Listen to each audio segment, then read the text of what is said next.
نستغفر ونستهديه ونعوذ بالله من شرور أنفسنا ومن سيئات أعمالنا من يهده الله فلا مضل له ومن يضلل فلا هادي له أشهد أن لا إله إلا الله وحده لا شريك له وأشهد أن محمدا عبده ورسوله يا أيها الذين آمنوا اتقوا الله حق تقاته ولا تموتن إلا وأنتم مسلمون يا أيها الذين آمنوا اتقوا الله وقولوا قولا سديدا يصلح لكم أعمالكم ويغفر لكم ذنوبكم ومن يطع الله ورسوله فقد فاز فوزا عظيما أما بعد فإن أصدق الحديث كتاب الله وخير الهدي هدي محمد صلى الله عليه وسلم وشر الأمور محدثاتها وكل محدثة بدعة وكل بدعة ضلالة وكل ضلالة في النار أصبحنا وأصبح الملك لله رب العالمين اللهم إنا نسألك خير هذا اليوم فتره ونصره ونوره وهده وبركاته اللهم إنا نعوذ بك من شر ما فيه ومن شر بعده. Sidang jemaah pendengar sekalian, Assalamualaikum warahmatullahi wabarakatuh. Pertamanya bersyukurlah kita kepada Allah SWT yang sentiasa memberi rahmat, yang sentiasa mengampunkan, yang sentiasa memberi kebajikan kepada kita yang tak terhitung nikmat, rahmat, dan masih memberi peluang kepada kita untuk bertaubat. Dan yang utamanya ialah itulah yang utamanya bertaubat kepada Allah Subhanahu Wa Taala. Diberi peluang sampailah masa yang sampailah kepada satu masa yang ditentukannya.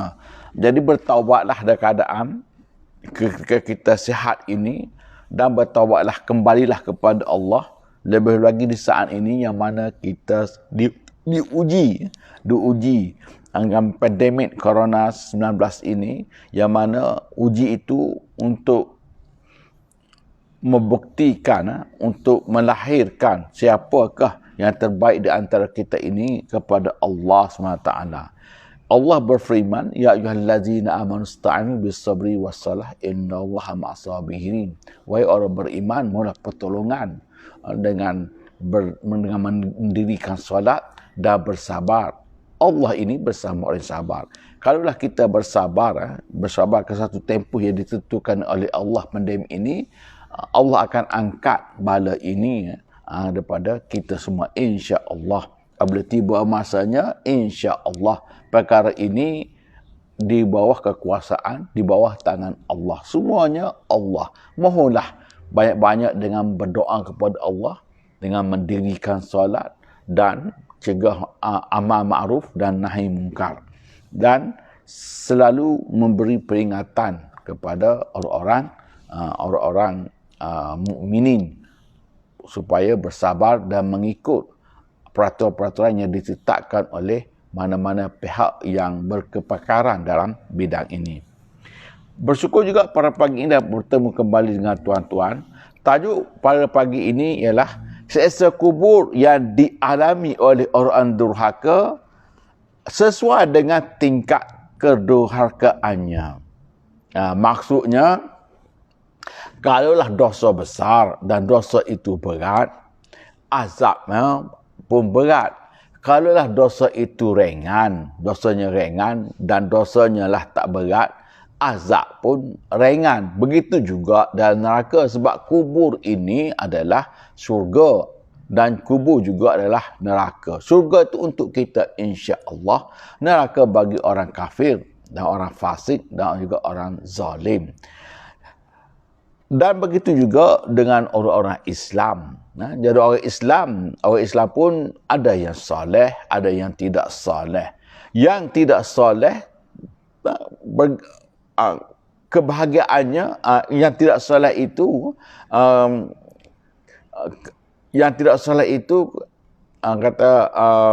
nahasnya ataupun azabnya bergantung kepada amanah. Kalau orang kafir, memanglah berat kerana mereka itu termasuk golongan orang yang tak mau beriman. Kalau orang Islam bergantung kepada kepada amalan. Kalaulah orang itu syurga kuburnya menjadi syurga, syurga itu pun berbeza-beza antara kita. Kubur saya, kubur tuan-tuan tak sama. Siapa yang lebih tinggi? Adakah saya yang lebih tinggi pada tuan? Tidak. Peluang itu dibuka 50-50. Peluang itu terbuka kepada semua sekali, tak kira sesiapa. Yang pandai bercakap ke, yang mendengar ke, yang utamanya ialah yang beramal. Yang beramal. Dia dengar, dia beramal. Saya bercakap, saya cakap saja, saya tak beramal. Darjat saya pun mungkin wallahu a'lam. Jadi darjat pun rendah berbanding dengan yang beramal. Yang itu berbeza. Yang utamanya apa-apa pun biarlah kubur kita itu adalah syurga untuk kita. Apabila kubur itu syurga, maka kita pun ahli syurga nanti, insya-Allah. Jadi tajuk ini nak nyatakan begitulah juga orang yang menerima azab dalam kubur. Azab pun sama juga. Azab itu bergantung dengan apa yang dia bawa. Bawa dosa yang besar, azab pun pedih. Sangat pedih. Kalau sebut neraka semuanya pedih, sikit pun pedih. Apatah lagi yang besar. Jadi azab itu bertingkat-tingkat. Begitu juga dengan neraka. Bertingkat-tingkat. Ada neraka yang paling dahsyat yang disebut neraka Jahannam. Ada lagi neraka-neraka yang lain. Jadi dan neraka pun ada disebut azab yang paling ringan dan azab yang paling berat. Walaupun wali'azubillah,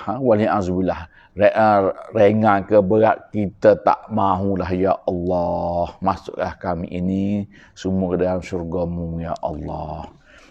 Ini cuma diingatkan di sini. Apabila diingatkan di sini, begitu juga dengan Al-Quran disebut neraka dan disebut syurga. Disebut neraka supaya kita beringat dan menjauhi neraka itu. Disebutkan syurga supaya kita berlumba-lumba ke situ.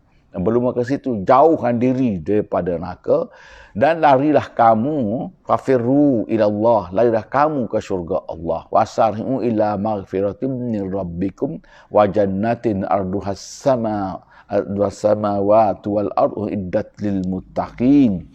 Segeralah kamu mohon ampun menuju syurga Allah Subhanahu wa taala. Dari tajuk ini nak ingatkan kepada kita, jangan sekali-kali buat keburukan. Jangan sekali-kali buat kejahatan. Sentiasalah melakukan kebaikan. Sentiasalah melakukan amalan soleh. Tinggal terus mana yang tak baik. Jangan ada langsung yang tak baik pada diri kita. Kita berusaha menjadi seorang hamba yang terbaik kepada Allah. Hamba terbaik ini hamba yang tidak ada salah. Mana-mana ujian sekalipun, ujian kalau kita masuk peperiksaan ujian, katakan pertamanya ialah bahasa Malaysia, kalau SPM bahasa Melayu, banyak salah, kuranglah markah kita. Kalau banyak tak ada salah, tinggilah markah kita. Begitulah juga kita dengan Allah SWT. Kita hidup, kita berjuang melakukan amalan soleh, berjuang mempertahankan dari melakukan kesalahan. Yang ada itu kesalahan, yang ada pada kita itu dosa-dosa kerana kita bukan maksum. Yalah, kita ni berdosa semua, kita bukan maksum. Jadi dosa yang daripada kita itu dosa itu saja. Dosa kerana kita ini bukan maksum. Mana paling minimize dosa kita, yang mana dosa-dosa itu bila-bila saja dapat dihapuskan oleh amalan soleh. Itu yang diingatkan kepada kita, jangan sekali-kali buat kejahatan. Apatah lagi kejahatan itu diklasifikasikan ataupun dikategorikan dosa besar. Kalaulah keadaan begitu, kalaulah sempat taubat, insya-Allah Allah terima. Bagaimana kalau tak sempat taubat? Wali'azubillah. Itu yang paling kita takut. Itu selalu diingatkan, jangan sekali-kali buat kejahatan ataupun keburukan. Takut di saat itulah ajal kita. Kalaulah kita ini sentiasa baik, ajal pun baik. Pasti ajal itu baik sebab tak pernah buat kesalahan. Insya-Allah kita semua ini adalah hamba-hamba yang termasuk dalam hamba-hamba yang terbaik. hamba-hamba yang soleh, hamba-hamba yang sentiasa cintakan kebaikan. Diriwayatkan oleh Abu Bakr bin Abu Syaibah dan Al-Hakim dari Abu Hurairah bahawa Nabi sallallahu alaihi wasallam bersabda, kebanyakan siksa kubur itu diakibatkan gara-gara air kencing. Bermaknanya siksa kubur itu, ini satu hadis daripada Nabi sallallahu alaihi wasallam yang menerangkan kepada kita kebanyakan siksa di kubur itu adalah kerana air kencing. Maksudnya tidak menjaga kebersihan sepenuhnya setelah membuang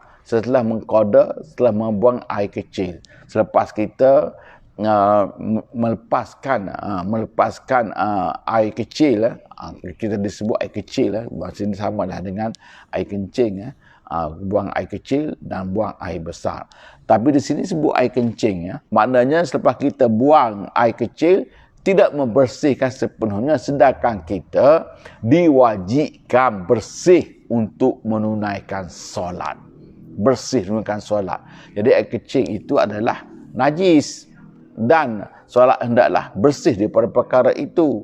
Sebab itulah berbagai-bagai cara kalau buang air kecil, selepas kencing itu hendaklah kita berdahan supaya keluar semua dalam saluran kecil itu, keluar semua biar betul-betul bersih.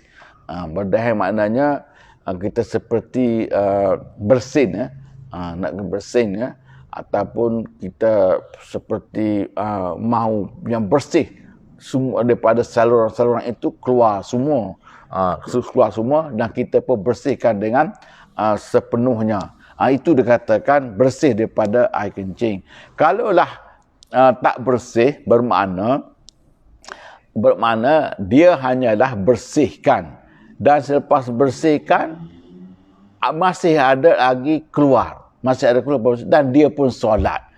Itu masuk gara-gara air kencing. Maknanya sepatutnya dia kena ulang lagi. Semasa buang air kecil itu pastikan semua keluar. Sebab itulah dipraktiskan supaya berdahan, ataupun kita seperti bersin, seperti contohnya macam tu. Contohnya macam itulah kalau buang air kecil. Kerana perkara itu diingatkan kepada kita, itu akan membawa azab di kubur nanti.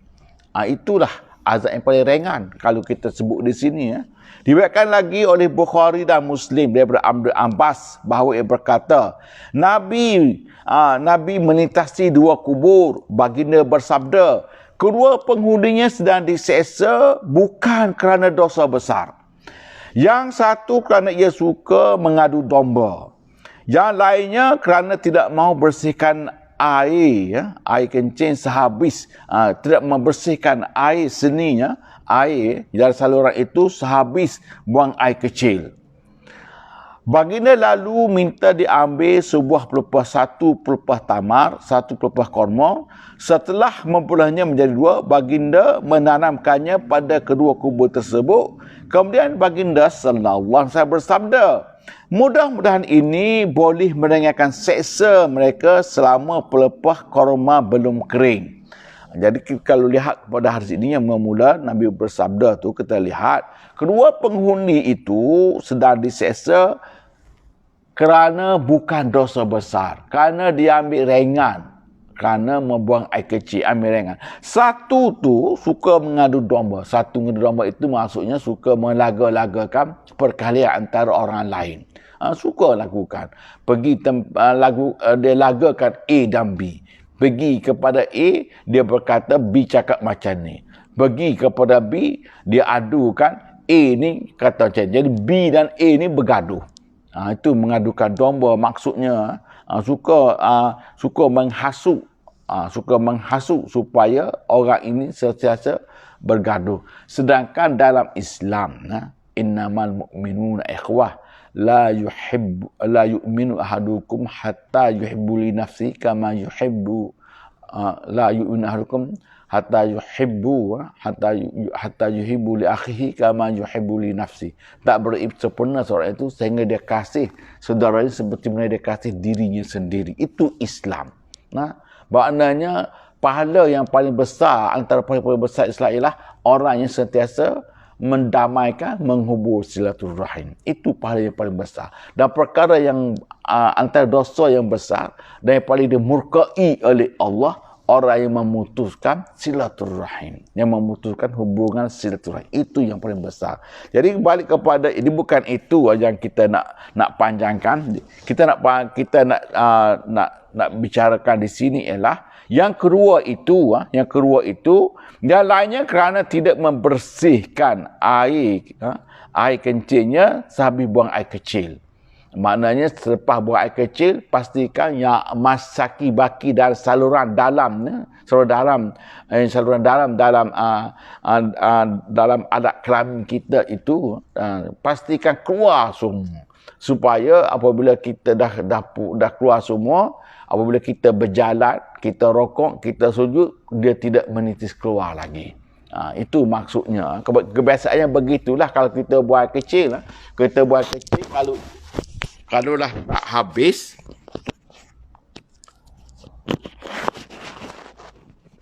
tak habis, dia akan menitis keluar. Dia mesti keluar apabila kita rokok ke, kita sujud ke, atau kita berjalan juga langkah, dan kita abaikan. Kita rasa tak apalah, dah ambil wuduk apa. Sebenarnya perkara itu mendatangkan keburukan kepada kita, keburukan dalam kubur nanti. Itu diingatkan kepada kita. Diriwayatkan lagi daripada Abu Daud Tayalisi dan Abu Bakrah bahawa ia berkata, ketika aku dan seorang sahabat lain sedang berjalan bersama Rasulullah sallallahu alaihi wasallam, tiba-tiba baginda menghampiri dua kubur lalu bersabda, sesungguhnya penghuni dua kubur ini sekarang diseksa di kuburnya. Siapa di antara kamu yang lebih cepat mengambil pelepah dari pohon korma?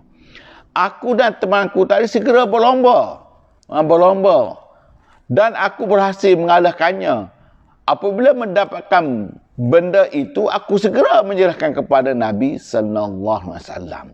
Setelah membelahnya menjadi dua, dari bahagian atas yang separuh baginda letakkan pada kubur yang satu, yang separuh lagi baginda letakkan pada kubur yang lainnya, dan baginda sallallahu alaihi wasallam bersabda, seksa mereka akan diringankan selama benda ini masih basah. Mereka diseksa kerana suka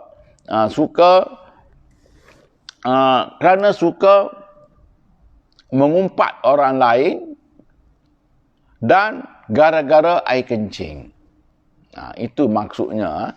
Jadi dua-dua tu diseksa. Yang pertama disebut kerana suka mengumpat orang lain, dan satu lagi kerana gara-gara air kencing. Maksudnya gara-gara kencing setelah diterangkan tadi, kerana kencingnya tidak dibersihkan sepenuhnya. Kerana masih lagi ada yang akan keluar nanti. Itu maksudnya, gara-gara air kencing. Jadi maksud di situ, nak nyatakan di sini, mereka itu diringankan. Mereka akan diringankan selama pelepah itu masih basah. Jadi azab itu dapat diringankan. Nabi ajar kepada kita. Lalu ulama kita mengatakan, kalaulah pelepah itu boleh meringankan, bagaimana pula kalau dengan ayat-ayat Al-Quran? Sebab itulah ulama kita berpendapat ataupun menggalakkan kepada kita, banyakkanlah doa, banyakkanlah baca Quran kepada arwah. Lebih-lebih lagi arwah itu adalah kedua ibu bapa kita. Banyakkanlah. Itu dapat meringankan azab.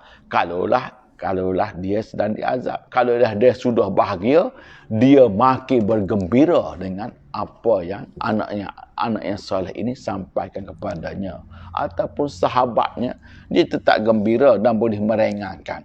Jadi meringankan azab kubur ini, Nabi kata itu dapat ringankan. Maknanya adakah kita boleh ringankan azab kubur kepada saudara kita? Maknanya kalaulah Nabi ajar begitu kepada kita dengan pelepah tamar, kita pun boleh berusaha seperti itu. Tetapi kita kalau kebiasaannya kita akan tanam pokok-pokok rendang warna hijau di kubur. Pastikan pokok itu sentiasa ada di kubur. Lebih lagi kubur kedua bapa kita lah. Yang selain daripada itu, seperti mana disebut tadi, ulama mengatakan banyaklah doa dan membaca Al-Quran kepada arwah. Itu adalah usaha kita. Dan boleh tak perkara itu meringankan mereka? Jawapannya boleh. Jawapannya boleh. Itu usaha kita. Itu boleh, itu ialah maknanya kita serah kepada Allah Subhanahu Wa Taala. Kalau Allah terima doa kita, terima apa yang kita baca kepada arwah, Allah terima sebenarnya kita sebut, kita doakan apa yang kita minta supaya arwah itu kalau ada salah, kalau sedang salah, dia maafkan, kalaulah sedang terseksa, diringankan ataupun diampunkan kesalahannya. Kalau Allah terima, arwah itu akan berubah, keadaannya. Itu adalah ulama daripada hadis ini, ulama memberi penjelasan kepada kita sedemikian yang mana disebut tadi ya. Menurut jadi yang keduanya tadi itu orang yang gara-garanya air kencing dia diseksa dan boleh diringankan azab. Dan seperti mana disebut tadi, dia diseksa bukan kerana dosa besar. Maknanya dosa ringan, paling ringan, begitulah keadaannya. Yang tak bersih. Kalau dosa besar ni banyak lagi dosa besar. Seperti mana disebut dalam buku-buku dosa-dosa besar. Itulah dosa-dosa besar. Ini bukan dosa besar.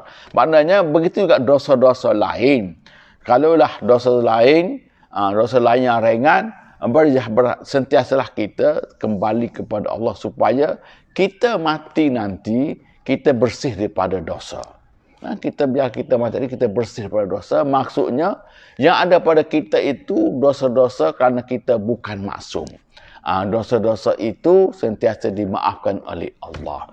Kalau ada pun, Allah buang semua ketika kita mati. Itu hadiah daripada Allah SWT. Sebab itulah diingatkan, jangan sekali-kali lakukan kesalahan. Apatah lagi dosa yang besar. Jangan lakukan perkara dosa. Apatah lagi dengan dosa-dosa besar yang dimurkai oleh Allah.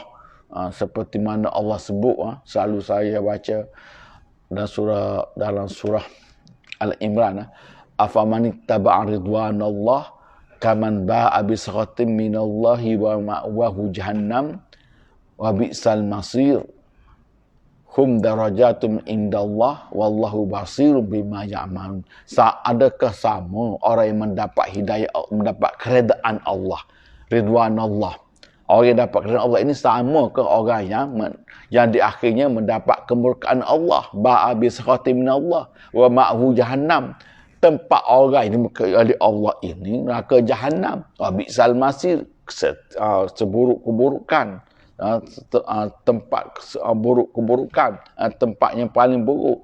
Hum darajat, orang yang soleh tadi, orang yang dapat kerana Allah itu, hum darajat, mereka dapat derajat yang tinggi. Hum darajatun min indillah, di sisi Allah, dengan apa yang mereka lakukan. Tak sama. Mana nak sama? Maknanya biarlah kita ini setidak-tidaknya, walaupun amalan soleh kita rasa tak cukup, begitulah kita hidup ini. Kalau ingat kepada mati, kita rasa tak cukup amalan. Walaupun kita rasa amalan kita ni tak cukup, tak banyak, tak pastikan kita ini tidak ada dosa. Sebab kita mempertahankan daripada melakukan dosa. Antara disebut di sini, ini yang paling ringan. Dia ringan. Janganlah suka mengumpat dan jagalah kebersihan. Jadi sekarang ni musim ujian daripada Allah, pandemik Corona-19. Disuruh kita dengan kebersihan, basuh tangan. Sedangkan Nabi SAW dah sebut perkara itu dah berapa lama dah. Kalau Nabi kita 1400 tahun dahulu, kalau Nabi Adam berapa lama dah sebut. Bersihkan. Bersihkan. Innallaha yuhibbut tawwabin wa yuhibbul mutatahhirin. Yang suka bertaubat, yang suka bersih.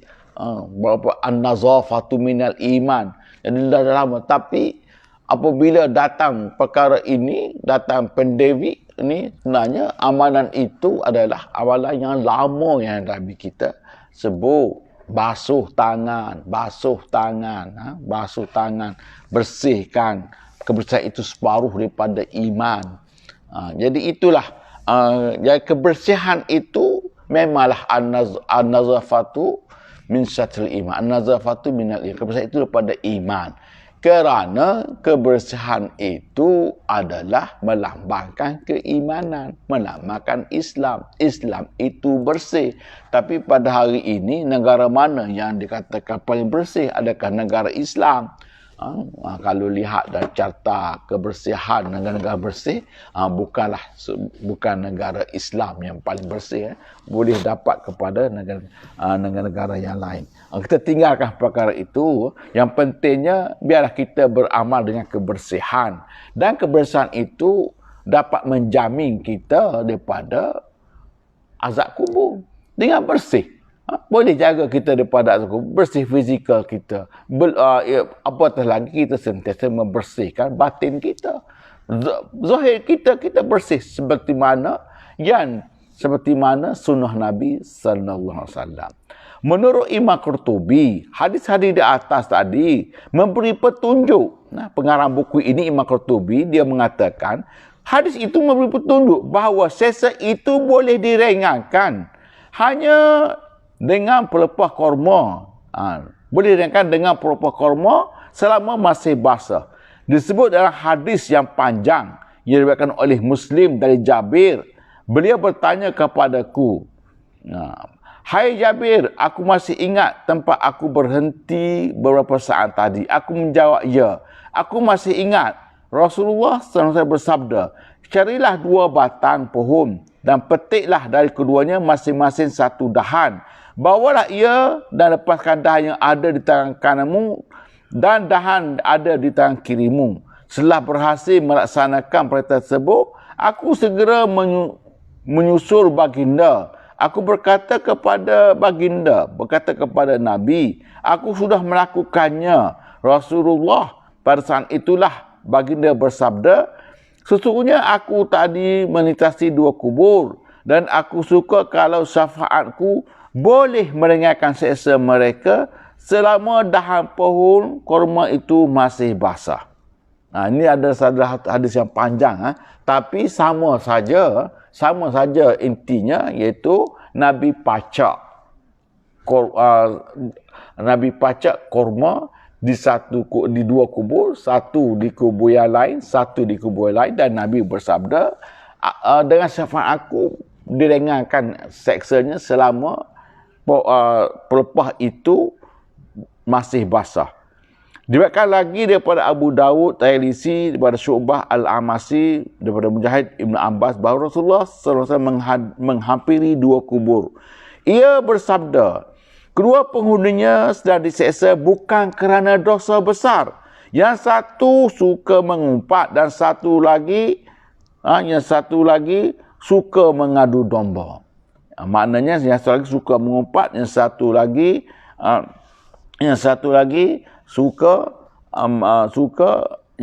mengadu domba, maksudnya suka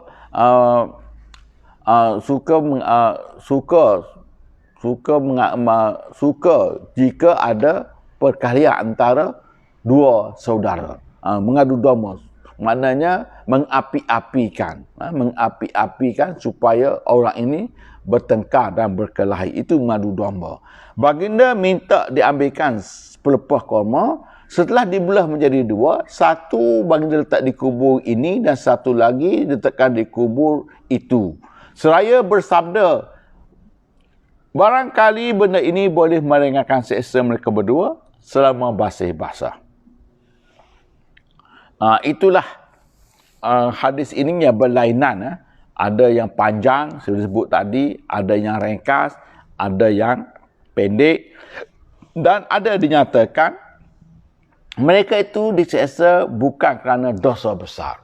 Dosa besar pun, bukan kerana besar pun, kalaulah kubur itu terseksa, bermakna gagallah kita sebagai seorang yang beriman. Ialah masuk kubur terseksa dengan azab. Maknanya begitulah juga dengan orang kafir terseksa, wali'azubillah. Cuma dia ingatkan kepada kita di sini, walaupun jangan ambil ringan dengan kesalahan. Walaupun kesalahan itu kita anggap mudah, perkara itu takkanlah menjadi kesalahan sekecil itu takkanlah menjadi beban dosa yang besar, ataupun kesalahan kecil sekecil itu takkanlah menjadi mudarat kubur nanti. Jangan. Kesalahan, sebut saja kesalahan, jangan ada pada diri kita. Kalau boleh jangan ada pada diri kita, ataupun itu adalah dosa. Dosa ialah kalau di sini kerana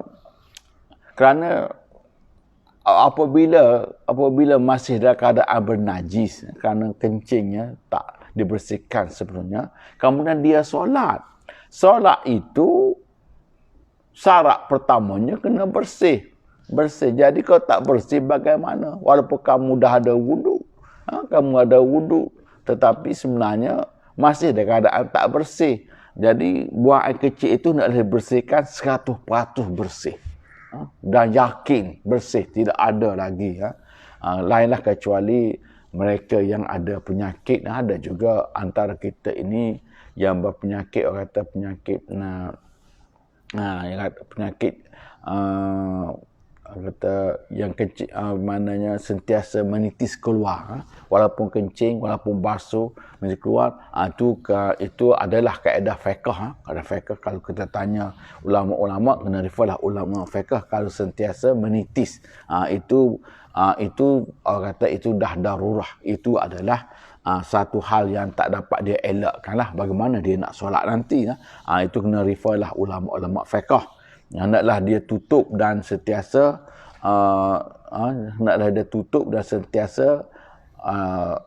kata dalam keadaan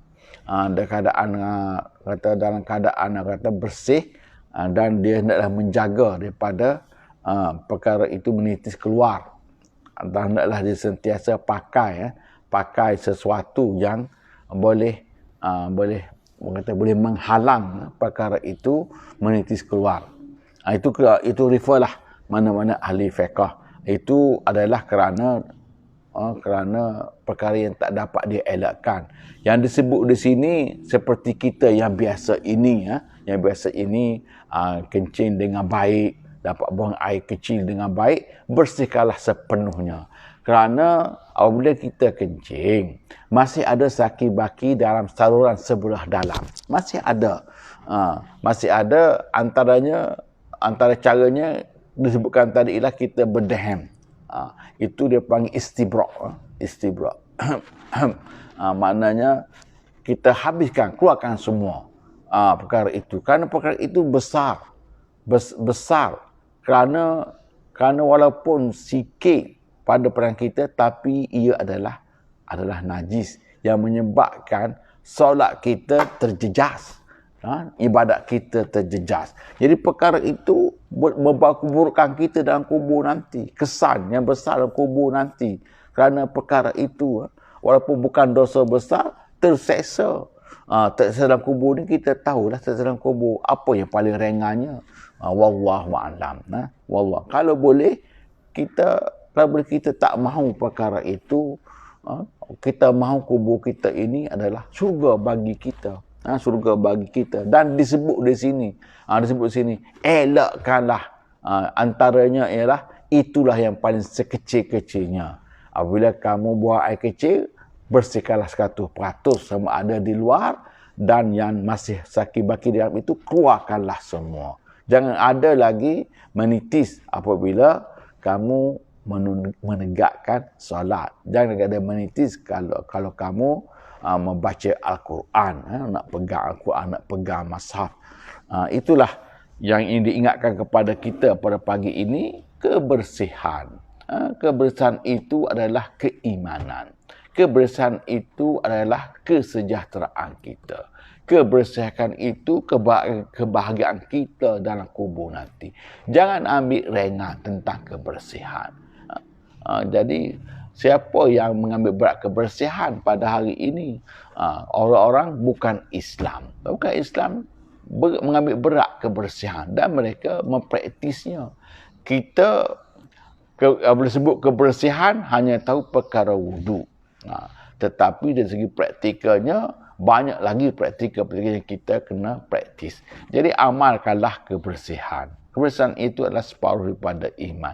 Dan ingatlah terutama sekali buang air kecil. Pastikan air kecil itu keluar semua.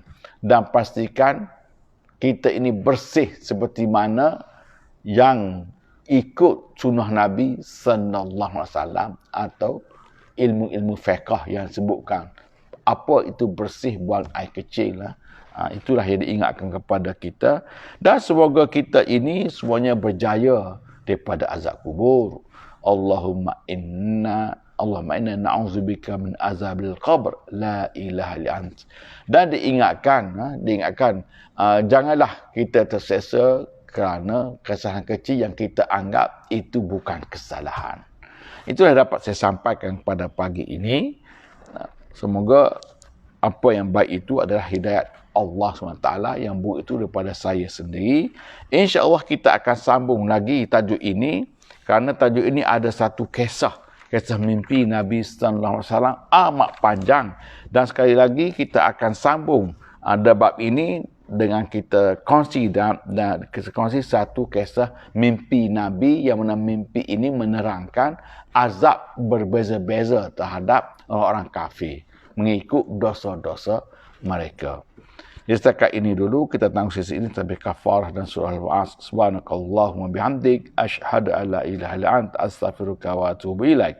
Bismillahirrahmanirrahim. Wal 'asr innal insana lafi khusr illa alladzina amanu wa 'amilus solihati wa tawassaw bil haqq wa tawassaw bis sabr. Sekian, assalamualaikum.